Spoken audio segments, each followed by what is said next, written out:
Hello friends, एक और नई कहानी के साथ। मेरे घर के आगे रोज कोई नींबू जिसके अंदर शायद सिंदूर लगा रहता है फेंक कर चला जाता है। मैं इन सारी चीजों को नहीं मानता और मुझे कोई फर्क भी नहीं पड़ता था।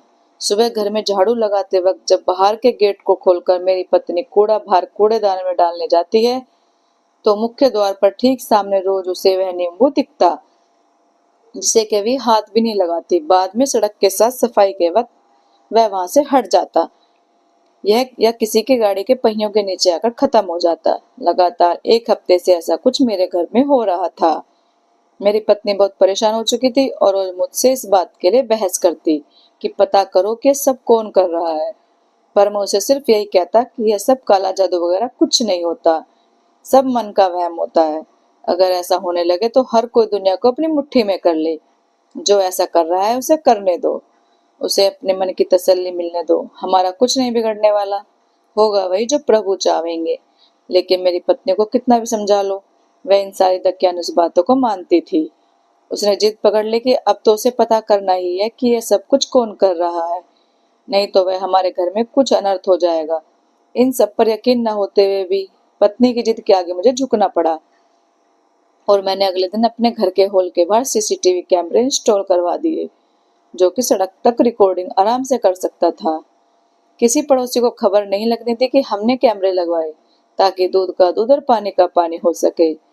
अगले दिन सुबह फिर नींबू हमारे गेट पर था और हमने सीसीटीवी कैमरे की रिकॉर्डिंग देखी। देखकर हमारे होश उड़ गए। उस नींबू को मेरे छोटे भाई ने लाकर मेरे मुख्य द्वार के आगे रखा था। मुझे तो यकीन नहीं हो रहा था कि बगल के घर में रहने वाला मेरा छोटा भाई ऐसे कैसे कर सकता है। मुझे इन सारी चीजों पर कोई विश्वास नहीं था, लेकिन फिर भी आज मुझे दुख हो रहा था इस बात का कि आखिर मेरे छोटे भाई ने मेरे साथ ऐसा क्यों किया। मेरी पत्नी भी यही सब कुछ देखकर हैरान थी कि हम दोनों भाइयों के बीच कभी कोई विवाद ही नहीं रहा, किसी भी बात को लेकर। माता पिता के गुजरने के बाद सारी संपत्ति हम दोनों ने बराबर बराबर बांटी थी और आपस में प्यार मोहब्बत से रहते थे। आज दिल टूट गया था, मुझे कुछ में समझ में नहीं आ रहा था।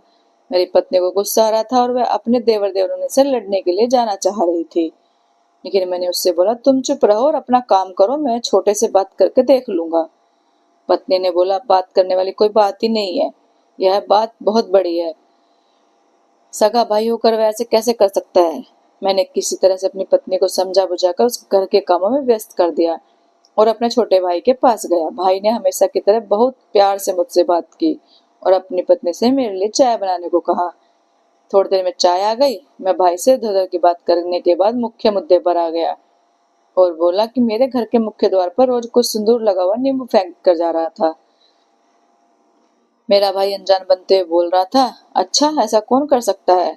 उसके बाद मैंने आराम से बोला, यही जानने के लिए कल मैंने अपने घर में सीसीटीवी कैमरे इंस्टॉल करवाए थे। अब तो मेरे भाई का चेहरे का रंग उड़ गया। उसे समझ में नहीं आ रहा था कि वह क्या बोले।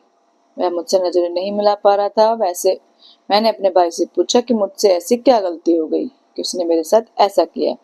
मैंने अपने भाई से साफ साफ बोला, देख भाई, मैं इन सब बातों पर विश्वास तो बिल्कुल भी नहीं करता, लेकिन तुझे यह सब करता देखकर आज मेरे दिल में बहुत दर्द हुआ है। हजारों टुकड़े हो गए हैं मेरे दिल के। बस इतना बता दे कि मुझसे ऐसी क्या गलती हो गई कि तुमने मेरे साथ ऐसा क्यों किया। मेरा भाई और उसकी पत्नी मुझे से नजरें भी नहीं मिला पा रहे थे। धीरे धीरे हकलाते हुए मेरे भाई ने बोला, भैया आपने कुछ भी नहीं किया है, बस आपकी दुकान मेरी दुकान से ज्यादा अच्छी चलती है और आपकी आमदनी मेरी आमदनी से दुगनी है। मैं भी चाहता था कि मेरी आमदनी बढ़ जाए।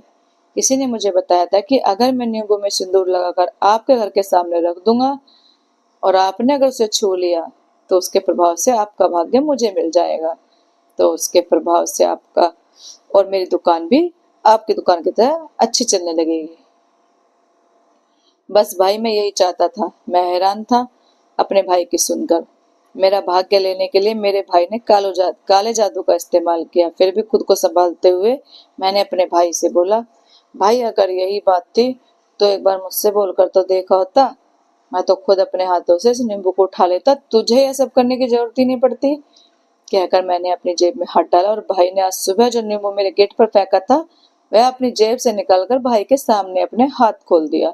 भाई ने जैसे देखा कि मैंने वह नींबू अपने हाथों में पकड़ रखा है, वह हैरानी से मेरी ओर देखने लगा। मैंने बोला, जब मुझे पता चला कि ये सब कुछ तूने किया है, मुझे लगा जरूर तुझे कुछ जरूरत होगी जिसकी वजह से तू ये सब कुछ कर रहा है, तो मुझे तो तेरे लिए इसे छूना ही होगा। इसलिए मैंने इसे उठाकर अपनी जेब में रख लिया ताकि तेरी जो भी इच्छा है वह पूरी हो जाए। भाई कभी उस नींबू को देख रहा था और कभी मेरा चेहरा देख रहा था। उसे यकीन नहीं होता कि मैं ऐसा कुछ कर सकता हूँ। मैंने बोला, तू मेरा छोटा भाई है, मैं तेरे लिए कुछ भी कर सकता हूँ। बस एक बार विश्वास करके मुझसे बात तो की होती। मैं उस वक्त यह नींबू और सिंदूर लेकर उसे अपने जेब में रख लेता ताकि मेरा भाग्य तुझे मिल जाए।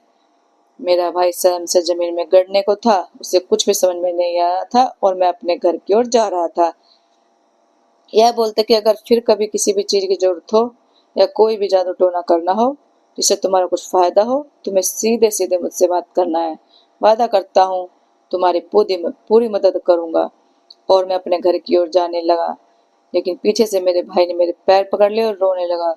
उसने अपनी गलती का एहसास हो गया। मैं बोल रहा था, भाई मैं तो सच में आपसे ज्यादा भाग्यशाली हूँ जो मुझे आपके जैसा बड़ा भाई मिला। मुझसे अधिक भाग्यशाली दुनिया में और कौन होगा। मैंने अपने भाई को उठाकर गले लगा लिया और भाई ने मेरे हाथों से वे नींबू लेकर डस्टबिन में फेंक दिया।